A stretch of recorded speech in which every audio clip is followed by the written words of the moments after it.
தமிழகத்தில் நடைபெறும் உலக முதலீட்டாளர்கள் மாநாடு மாபெரும் வெற்றியை அடையும் என தமிழக காங்கிரஸ் கட்சி தலைவர் KS அழகிரி தெரிவித்துள்ளார். சென்னை விமான நிலையத்தில் செய்தியாளர்களிடம் பேசிய அவர், சீனாவில் தொழில் புரட்சி ஏற்பட்டதைப் போல் தமிழ்நாட்டில் தொழில் புரட்சியை உருவாக்க முதலமைச்சர் முயற்சிப்பதாகவும், தமிழ்நாட்டின் டென் சியோபிங்காக ஸ்டாலின் இருக்கிறார் எனவும் அவர் பெருமிதம் தெரிவித்தார். தமிழகத்தில் நடைபெற இருக்கிற முதலீட்டாளர்கள் உலக மாநாடு மாபெரும் வெற்றியை அடையும் என்பது என்னுடைய கருத்து. காரணம் என்னவென்றால், தமிழகத்தில் மிகையான மின்சாரம் கிடைக்கிறது. தமிழகத்தில் சாலை போக்குவரத்து, ரயில் போக்குவரத்து நன்றாக இருக்கிறது. தொழிலாளர்கள் ஏராளமாக கிடைக்கிறார்கள். தொழில் உறவு என்பது நன்றாக இருக்கிறது.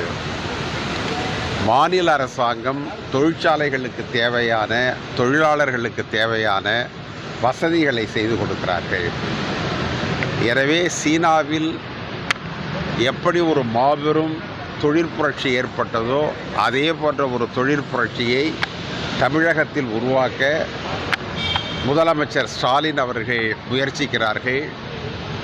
சீனாவில் டெங் சியோபிங் தான் அந்த புரட்சியை செய்தார். தமிழகத்தினுடைய டெங் சியோபிங்காக ஸ்டாலின் இருக்கிறார். இந்த தொழில் உறவு மேம்படும். இதனால் மகத்தான வளர்ச்சி கிடைக்கும் என்பது என்னுடைய கருத்து.